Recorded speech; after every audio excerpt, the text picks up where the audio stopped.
agad tayo pwedeng makumpleto. Isipin na lang natin, anak, na si Luna ang kapalit ng daddy mo. Nakita ko na po sila. Buhay po sila. Si Inay po at ang Ate Blanca. Pasensya ka na, pero hindi ko kayang ibigay sa iyo ang anak. Ikaw nga nagsilang sa kanya, pero ako nag-alaga sa kanya nung mga panahong wala ka. Tinanggap ko na hindi na natin makakasama si Daddy dahil may iba na siyang asawa. Pero si Luna, tayo ang pamilya niya eh. Hindi tayo susuko sa kapatid mo.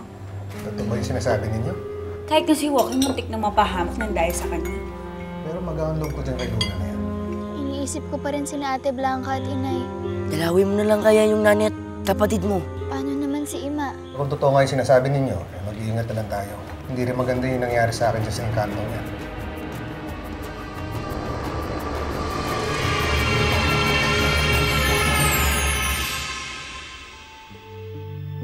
Luna, anak, sabihin mo sa akin, saan ba nakatira si Linda at si Crispin?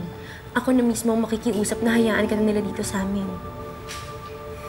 Oo nga naman, Luna. Kasi kapag hinayaan ka pa naming umalis ngayon, baka hindi ka na nila payagan ulit. Alam niyo naman po siguro kung gaano ko gustong makasama kayo.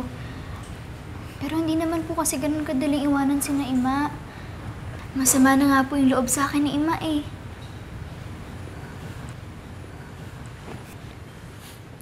Rowena. O Luna, anong ginagawa mo dito? Magkakilala kayo? Anak siya nakatulong namin. Nakita ko nga kagabi may kausap yan. Encanto ata. Paano nangyari yun? Luna? Hindi ko naman po gusto makita sila na eh. Pero hindi ko na po sila kinakausap ngayon. Nakita mo na, Rowena? Blanca? Iwasan niyo yung babaeng yan. Daddy, huwag niyo naman ipagtabuyan si Luna. Ano mo, hindi ko alam kung paano mo nakakilala yan eh. Ha? Umuwi ka na. Umuwi ka na. Teka lang, Luis, sandali lang. Daddy, kapatid ko siya. At anak mo siya.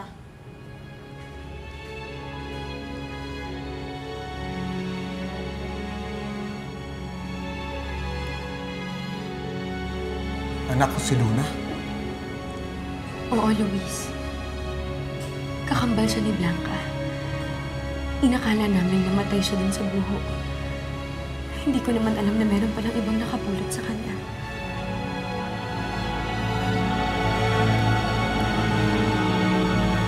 Luna! Luna!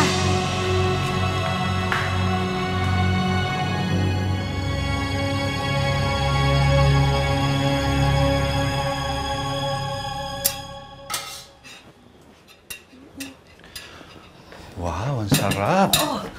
Eh, naikot na namin ang buong bakuran eh, pero wala talaga si Luna eh. Alam naman yung birthday nyo ngayon eh. Sakay si ate.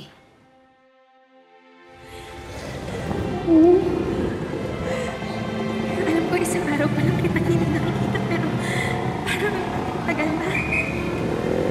Hindi rin po ako nakatulog sa kakaisip sa inyo, Nay. Masaya po si Ima na nakita ko na kayo. Isa lang naman ang pupuntahan niya eh.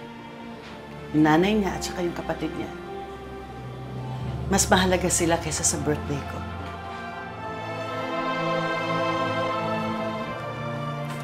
Hindi na kayong kumain. Huwag na kayo malungkot. Dito naman kami.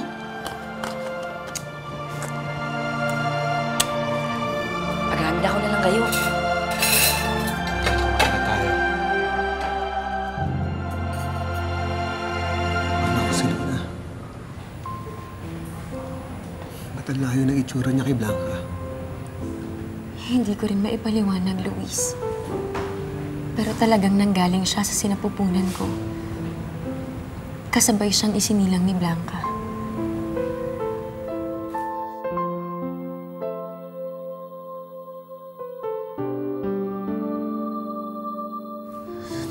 Pero Rowena, isang bata lang yung nakita ko sa ultrasound. Paano nangyari yun? Anong ibig mong sabihin? May kinalaman kaya dito yung Encanto? Yun bang nakita ni Dading kausap mo? Yun ba yung aninong kinikwento mo sa akin kahit na mga bata pa tayo?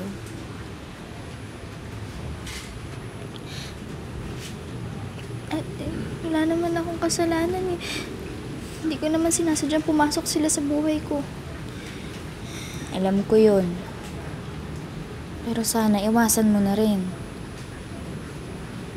Tsaka yung si Daddy, mabait yan. Bigla lang yun, pero matatanggap ka rin nun. Luis, huwag mo namang isipin yun sa anak natin. Minsan ang hindi naging maganda ang pagtrato ko sa kanya. Pero ginawa na ang lahat para lang matanggap ko siya. Siguro nga espesyal na bata si Luna, Luis. Pero napakabait niya. At mula nun, hindi ko pinagsisihan na naging anak ko siya. Kaya sana naman, Luis, matanggap mo rin siya bilang anak mo.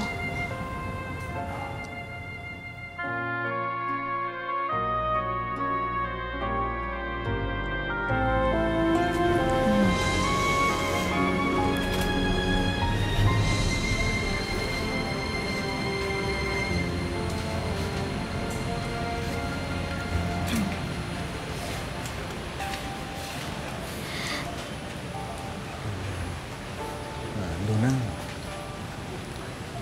Sorry hindi ko alam na anak pala kita. Wala po yan.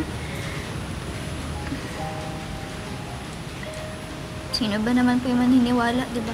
Na meron kang anak na katulad kong pangit. Pangit na. Lapitin pa ng masasamang engkanto. Huwag ka masyado magiging malapit sa mga hindi nating kauri. Dahil hindi maganda yung nangyari sa akin eh. Pasensya ka na't nagulat ako nung nalaman kong anak kita. Pero ang sinabi sa akin na Rowena, naniwala naman agad ako. Tinatanggap niyo po akong anak niyo? Kahit ganito pa itsura ko? Kahit ano pa itsura mo, Luna. Naalala mo ba yung bata ka? Yung nakatira ka pa sa mansyon? Yung bago ko umalis ng Amerika, di ba naging close tayo? Ano to? Para sa inyo po.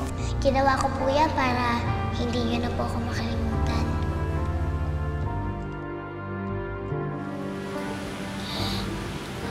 Alam mo, Luna, kung nalaman ko lang noon na anak kita, hindi na sana ako umalis. Pasensya ka na sa mga nasabi ko. Wala po kayong kasalanan. Pasensya na rin po kayo sa naging asal ko. Noon ako po kayo nakita, lungkot-lungkot niyo. Wala akong ibang gustong gawin kundi yung magpasaya kayo. Kaya pala ganun kasi ikaw yung tatay ko. Wala na po ako ibang pangarap kundi magkaroon ng isang ama. Hindi ko alam. Ang lapit-lapit mo lang pala sa akin. Hindi mo na kailangan mangarap. Nandito ako. Nandito ang daddy mo.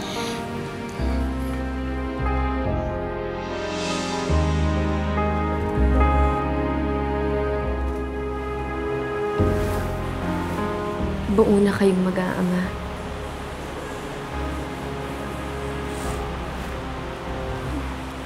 Oo nga, Nay. Pero hindi pa rin pwedeng mabuo yung pamilya natin. Hindi naman kasi natin pag-aari sa dati.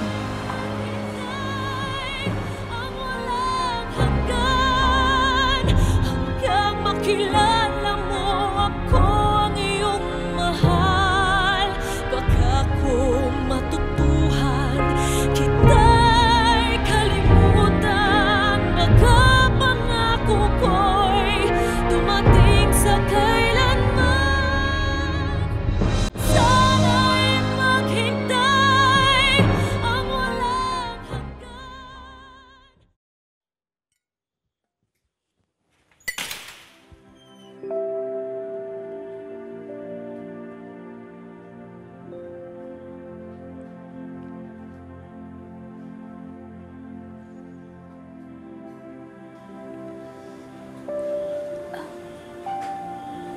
Ima. Pasensya na po kayo. Nawala po sa isip ko na birthday niyo.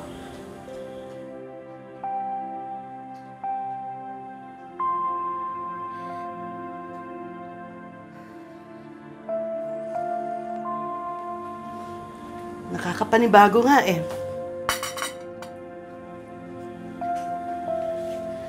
Kasi dati-dati, ikaw pa ang unang nakakaalala ng birthday ko. Minsan nga sinurpresa mo pa ako eh. Pero dati yon, nung wala pa yung tunay mong ina. Siyempre, kailangan kong maintindihan yon, hindi ba? Sino nga ba naman ako? Ako lang naman yung kumupok sa'yo nung inakala mong ulila ka na. Ima, yun naman pong isumbat sa akin yan.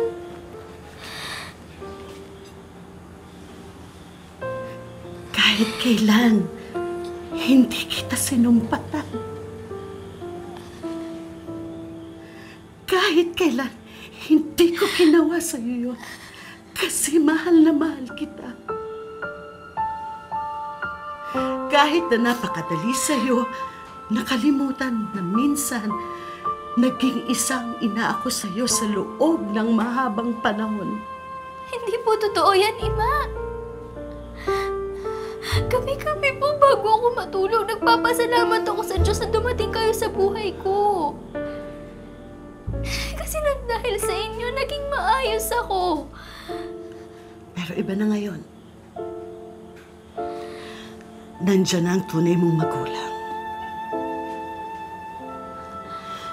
At natatakot ako, Luna.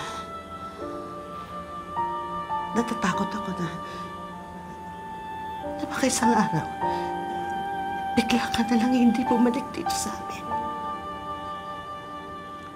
Kaya simula sa araw na ito, hindi ka aalis ng bahay hanggat hindi ko alam. Hindi naman po yata tama yan, Ima.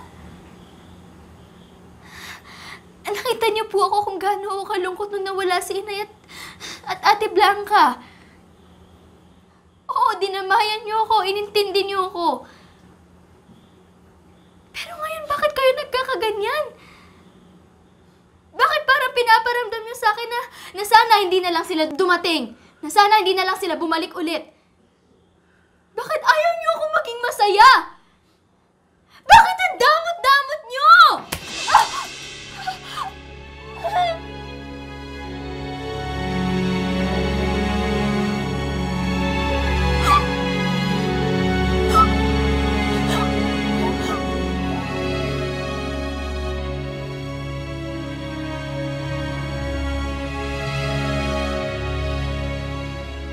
Sana'y maghintay ang walang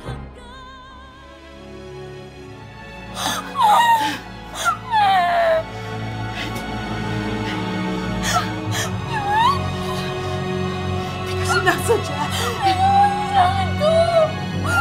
Hindi ko sinasadya, Luna. Hindi ko sinasadya.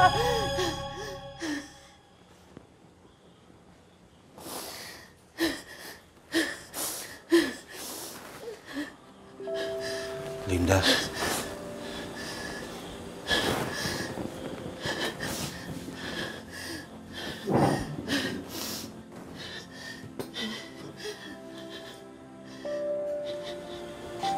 Crispin, sabihin mo sa akin, mali ba itong nararamdaman ko? Wala ba talaga akong karapatan na masaktan kasi hindi ko tunay na anak si Luna, kasi hindi ako nagsilang sa kanya? Sabihin mo sa akin.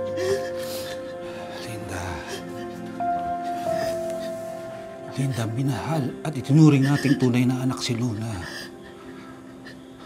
Normal lang ang nararamdaman mo. Kahit naman ako, nasasaktan din naman ako eh. Pero hindi natin pag-aari si Luna. Alam ko naman yun. Gusto ko siyang pagbigyan. Pero Crispy, nasasaktan ako. Ayoko siya mawala sa atin, Crispy. Linda, hulog ng langit sa atin si Luna. Pero isipin na lamang natin na ipinahiram lang siya sa atin. Pinasaya tayo ng bata. Linda, hayaan na lang natin na maging masaya si Luna sa piling ng tunay niyang ina.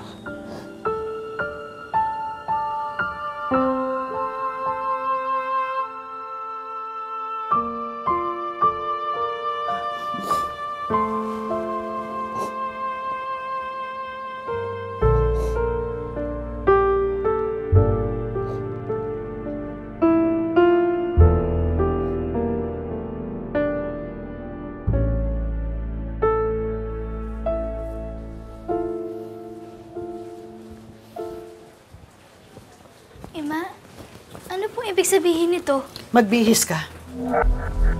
Bakit po? Ilalayo niyo na ako kay Inay at Ate Blanca? Bakit ba ayaw niyo na kami magkasama? Magbihis ka. Aalis tayo.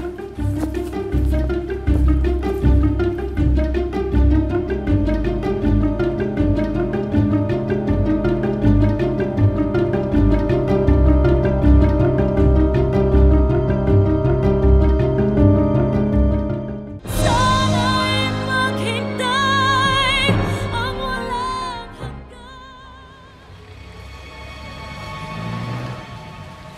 Ima, bakit po ba tayo nandito?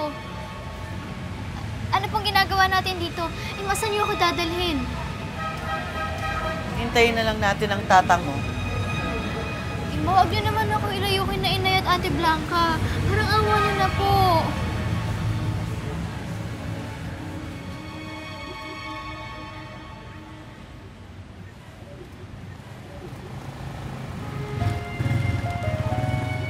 Sina Inay at Ate Blanca. Bakit po sila kasama ni Itay? Pinasundo sila ni Ima, ate. Magdamag ako gising kagabi. At napag-isip-isip ko na ang nanay mo at ang Ate Blanca mo ang tunay na may-ari sa'yo. Kaya simula sa araw na ito, sa kanila ka natitira, ibinabalik na kita sa tunay mong pamilya. Ma, totoo ba yan? Pumapayag ka na makasama ko sina Inay at Ate Blanca? Oo.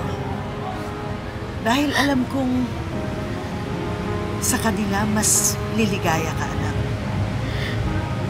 Pero paano po kayo? Huwag mo kaming isipin. Ang importante yung masaya ka.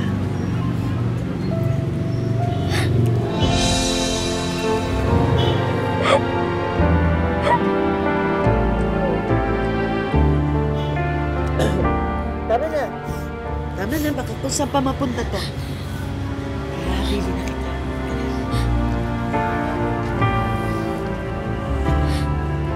Rowena, pasensya ka na sa pagdadamot ko sa'yo, ha?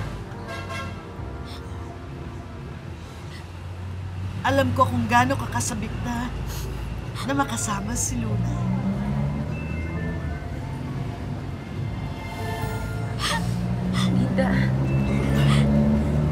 Linda, maraming salamat. Kung gusto mong bisitahin si Luna, kahit kailan pwede mo siyang puntahan. Kulang pa yun nakabayaran sa lahat ng kabutiang binigay mo sa anak.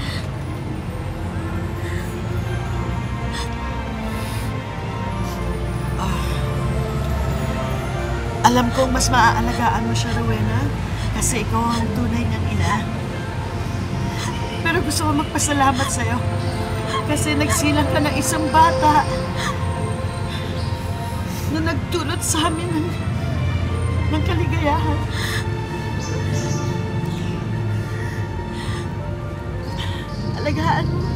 Alagaan mo mabuti si Luna. Alam kong panahon na para ikaw naman ang lumigaya sa piling niya.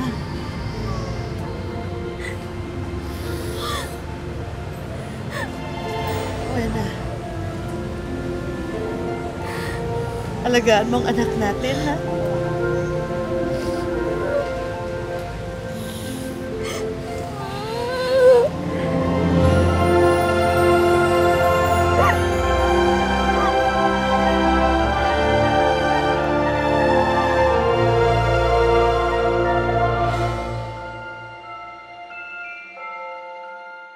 Sana'y maghintay ang walang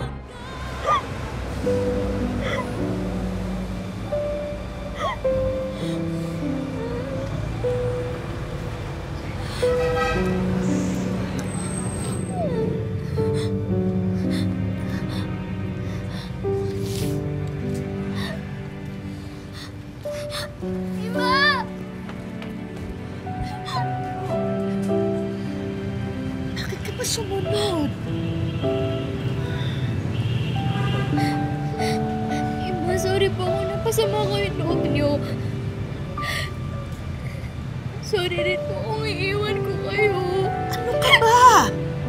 At sino nagsabing iiwan mo kami?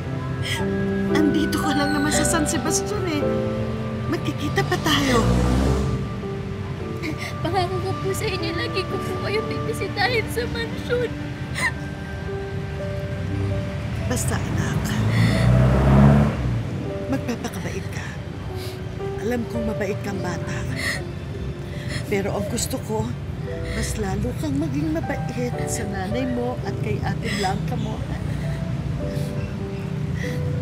Kasi anak, wala akong maipapabaon sa'yo, kundi yung pagmamahal ko. At saka yung mga kabutihang asal, yung mga magagandang bagay na naituro ko sa'yo. Huwag mong kakalimutan yun. Ha? Ima, hindi. Nay, kayo na pong bahala kay Ima, ha? Samboy! Ikaw, huwag kang makulit, ha? Huwag mo papasakitin yung ulo ni Ima, lagot ka sa akin. Basta ingatan mo lagi yung sarili mo, ha? Kung kailangan mo kami, alam mo naman kung saan kami pupuntahan, hindi ba? Mati, ang daya mo. Wala na akong kakulitan. At saka ako na rin paglilinisin, Inay. Sa bahay. Daya talaga nito eh.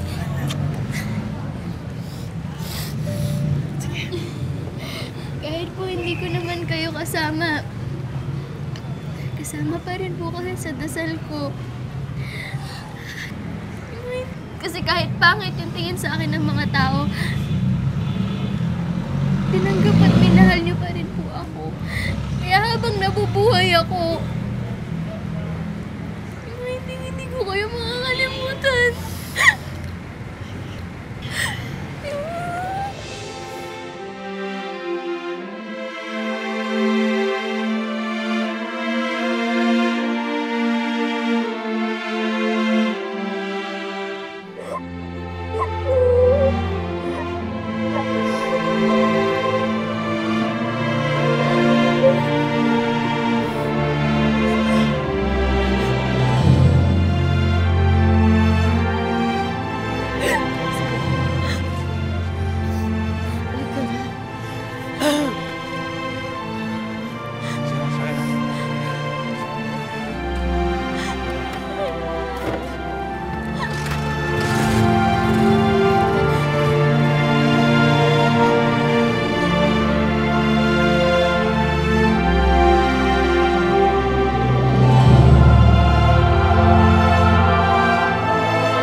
dumating si Aki.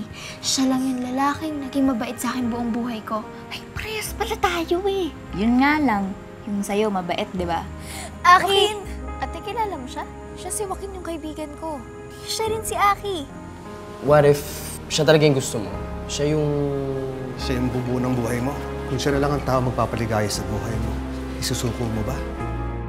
Luna, pasensya ka na. Hindi ko na ata maabutan yung pagdating ni Joaquin eh. Okay lang ate, babalitaan na lang kita kung ano nangyari.